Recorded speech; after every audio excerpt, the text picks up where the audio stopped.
ଏହି କାହାଣୀଟି ହେଉଛି ଜୟପୁର ନାମକ ଏକ ଛୋଟ ଗାଁର।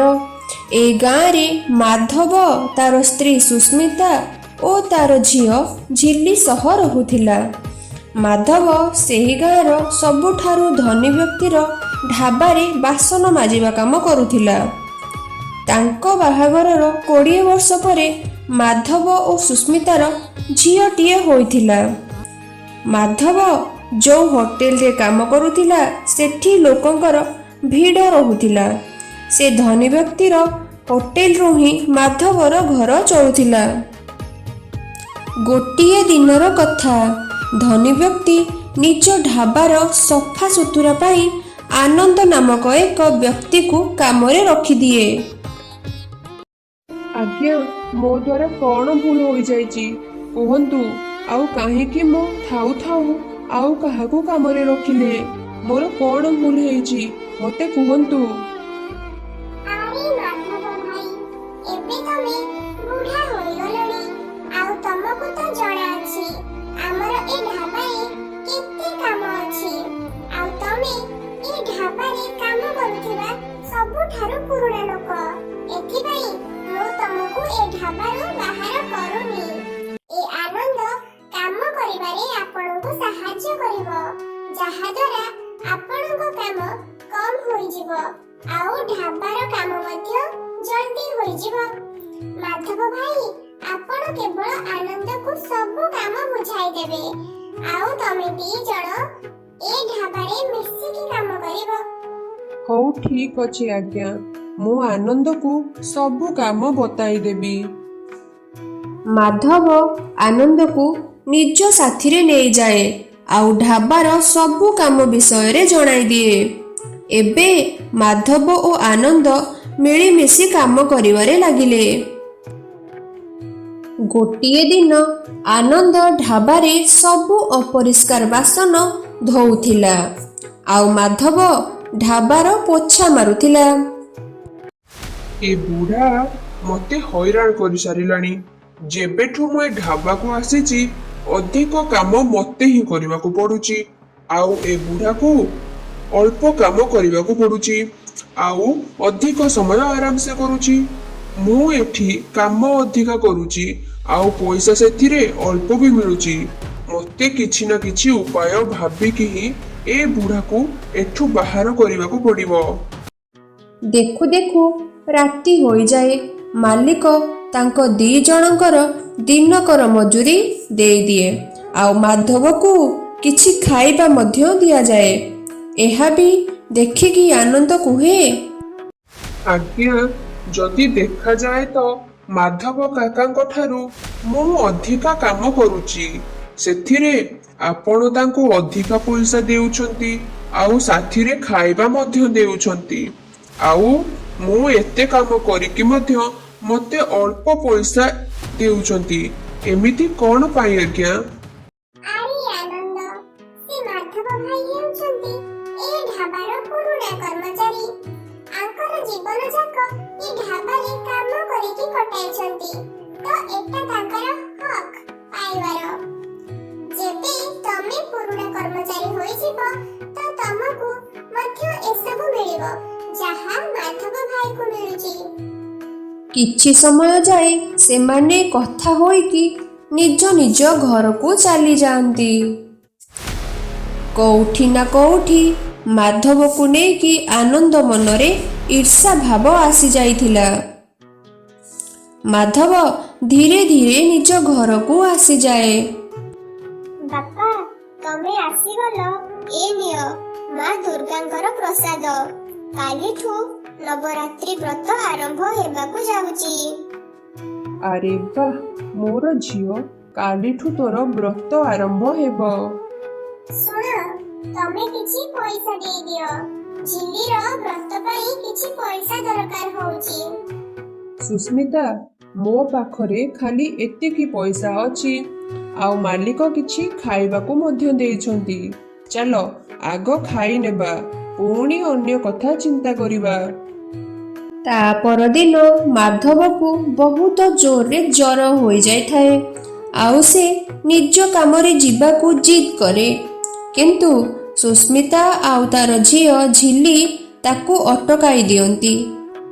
ବାପା, ତମକୁ ତ ବହୁତ ଅଧିକ ଜ୍ୱର ହୋଇଛି। ତମେ ଏ ଅବସ୍ଥାରେ କେମିତି ଯିବ କାମକୁ? ନାହିଁ ନାହିଁ ଝିଅ, ମତେ ଯିବାକୁ ପଡ଼ିବ। ଆଗରୁ ହିଁ ମାଲିକ ମୋ କାମ ପାଇଁ ନାରାଜ ଅଛନ୍ତି। ସେ ମୋ ଜାଗାରେ ଆଉ ଗୋଟେ ନୂଆ ପିଲାକୁ କାମରେ ରଖିଲେଣି। ଆଉ ମୁଁ ଯଦି ଏ କାମରେ ଏମିତି ଅଳସୁଆ ହେବି ତ ଏ କାମ ମୋ ହାତରୁ ଚାଲିଯିବ। ହଉ ଠିକ ଅଛି ବାପା, ଆଜି ତାହେଲେ ମୁଁ ତମ ବଦଳରେ ଯିବି ଆଉ ଢାବାର ଯାହା କାମ କରିଦେବି। ଆରେ ନାହିଁ ନାହିଁ ଝିଅ, ତୋର ବ୍ରତ ଆରମ୍ଭ ହୋଇଗଲାଣି। ତୁମେ ସେଠି ଯାଇ କାମ କରିପାରିବନି।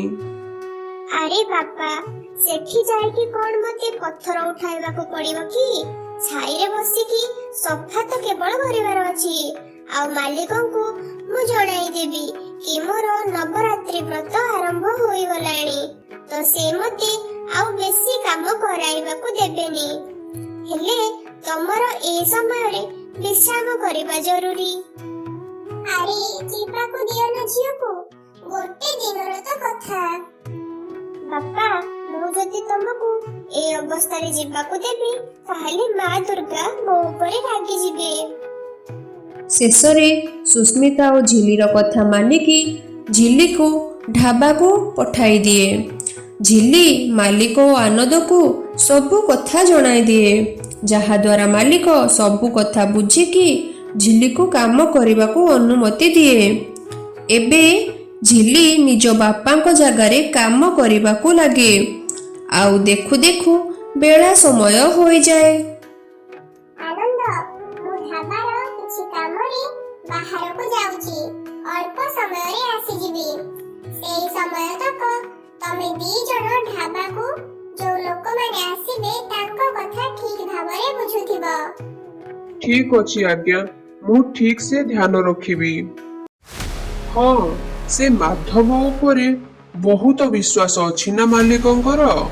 ଆଜି ଯଦି ମାଧବର ଇଜ୍ଜତକୁ ମୁଁ ଖରାପ ନ କରିଦେଇଛି ତ ମୋ ନାଁ ବି ଆନନ୍ଦ ନାହିଁ। ଆରେ ଝିଲି, ତୁମେ ଏ ସଫାସୁତୁରା କାମ ଛାଡ଼ି ଦିଅ।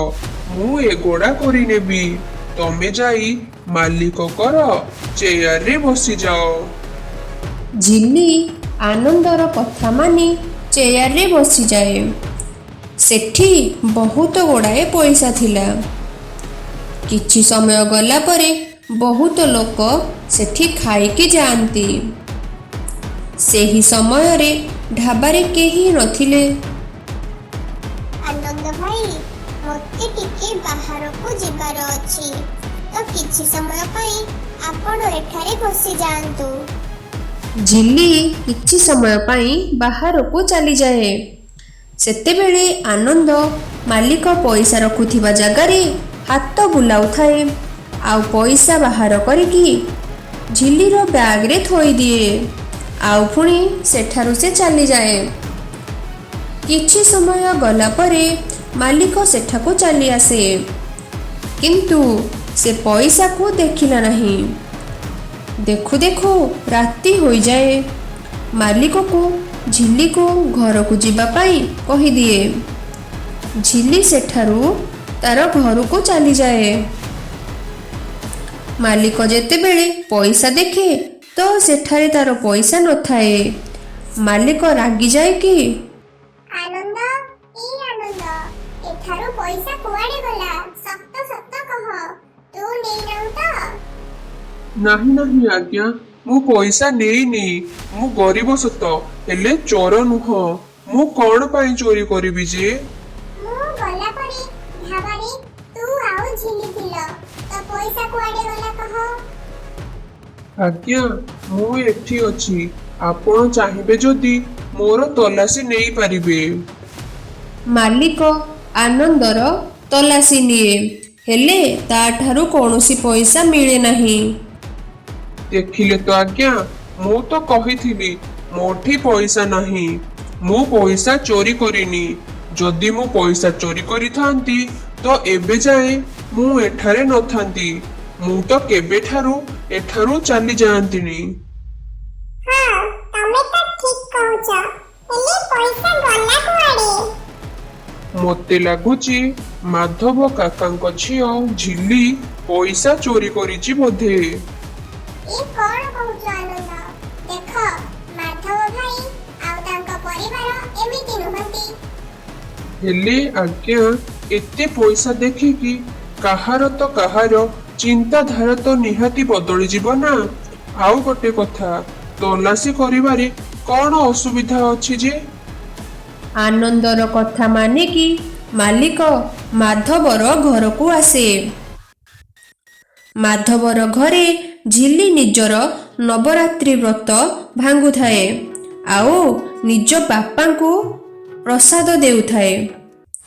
ସେତେବେଳେ ମାଲିକକୁ ଦେଖିକି ମାଧବ ଆଶ୍ଚର୍ଯ୍ୟ ହୋଇଯାଏ। ଆଜ୍ଞା, ମାଲିକ ଆପଣ ଏ ଗରିବ ଘରେ ଆସନ୍ତୁ ଆସନ୍ତୁ। ଆପଣଙ୍କୁ ମୋର ଏ ଛୋଟ କୁଡ଼ିଆକୁ ସ୍ୱାଗତ କରୁଛି। ମାଧବ, ତମ ଝିଅକୁ କୁହ ମୋର ସବୁ ପଇସା ମୋତେ ଫେରାଇ ଦେଉ। ତୋ ଝିଅ ମୋର ପଇସା ଚୋରେଇକି ଆଣିଛି। ଆଜ୍ଞା, ଆପଣ ଏ କଣ କହୁଛନ୍ତି?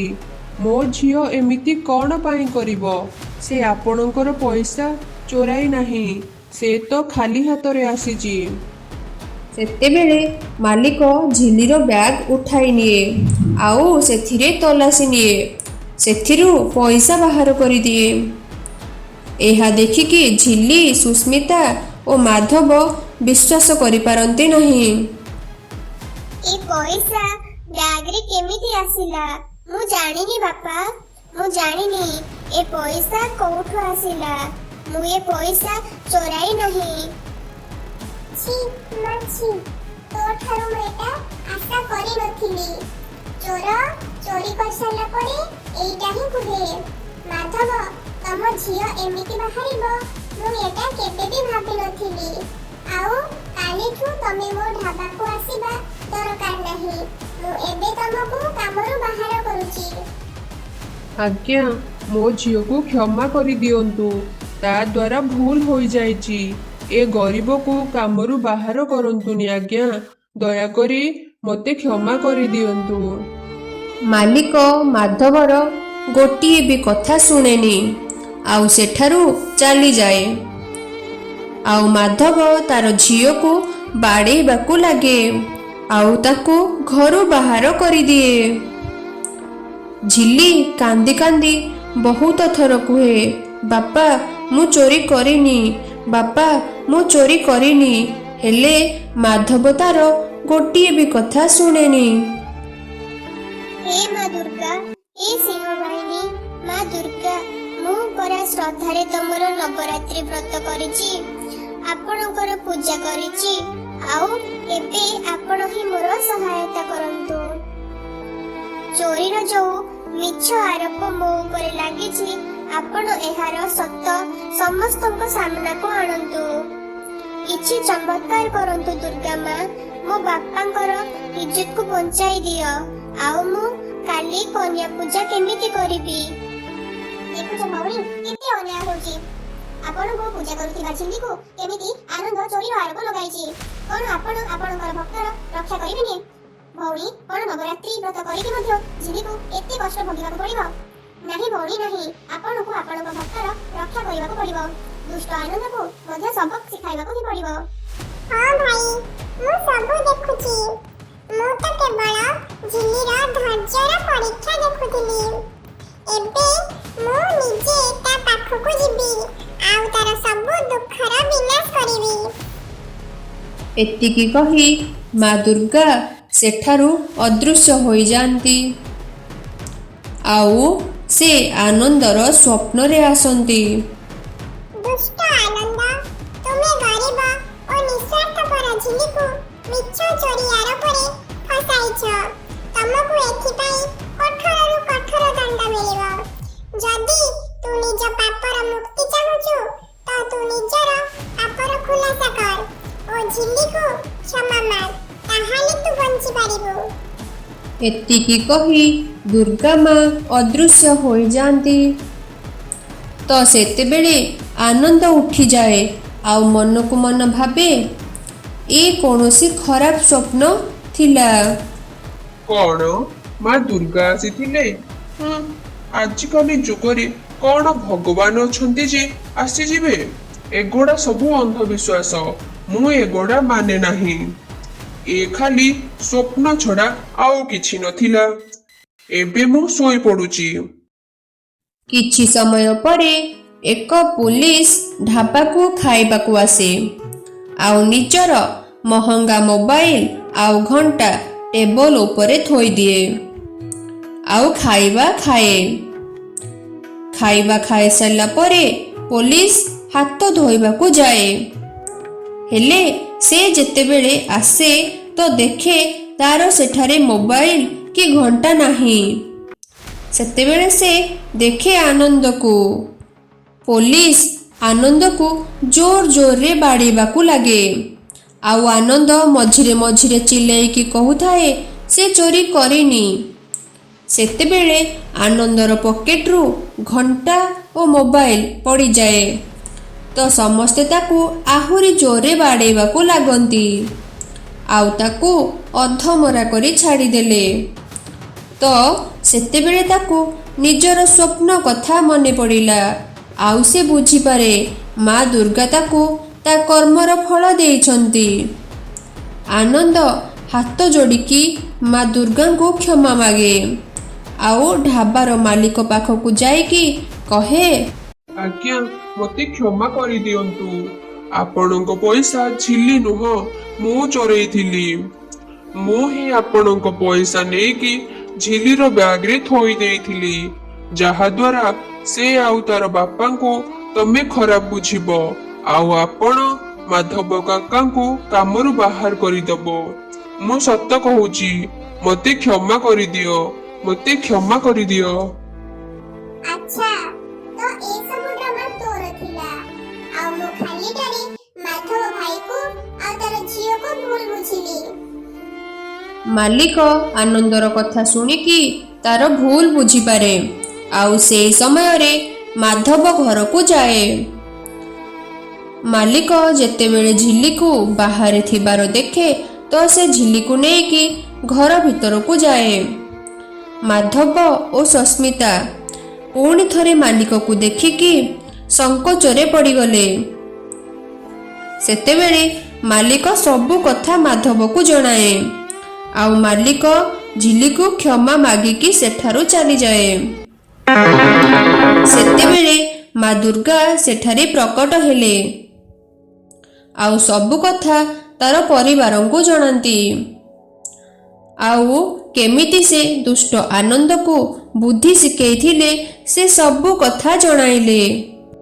ଝିଲି, ମୁଁ ତମର ସଚ୍ଚା ଭକ୍ତିରେ ପ୍ରସନ୍ନ ଅଛି। ତମେ ସଚ୍ଚା ମନରେ ନବରାତ୍ରି ବ୍ରତ ପାଳନ କରିଛ। ସେଇ ଫଳ ସ୍ୱରୂପ ଆଜିଠୁ ତମର ସବୁ ଦୁଃଖ କଷ୍ଟ ମୁଁ ଦୂର କରିଦେବି। ମା ଦୁର୍ଗା ଗୋଟେ ଚମତ୍କାର କରନ୍ତି ଆଉ ତାଙ୍କର ଘର ଗୋଟେ ବଡ଼ ମହଲରେ ପରିଣତ ହୋଇଯାଏ। ଝିଲିର ବ୍ୟାଗରୁ ପଇସା ହିଁ ପଇସା ବାହାରେ। ଏହା ଦେଖିକି ସମସ୍ତେ ହାତ ଯୋଡ଼ି ନିଅନ୍ତି। ମା ଦୁର୍ଗା, ଆପଣଙ୍କ ଦୟାରୁ ଏସବୁ ଆମେ ପାଇଲୁ। ସିଂହ ବାହିନୀଙ୍କର ଜୟ ହେଉ, ମା ଦୁର୍ଗାଙ୍କର ଜୟ ହେଉ। ମୁଁ କହିଥିଲି ନା ବାପା, ମୁଁ ଚୋରି କରିନି ବୋଲି। ଏସବୁ ଦୁର୍ଗା ମାଙ୍କର ଚମତ୍କାର। ହେ ମା, ଆପଣଙ୍କ ଭକ୍ତର ଲାଜ ରକ୍ଷା କରିଥିବାରୁ ଆପଣଙ୍କୁ ବହୁତ ବହୁତ ଧନ୍ୟବାଦ। ଆଉ ସେମାନେ ସମସ୍ତେ ମା ଦୁର୍ଗାଙ୍କୁ ପୂଜା କରନ୍ତି ଆଉ ତା ପରଦିନ ଝିଲି କନ୍ୟା ପୂଜା କରେ।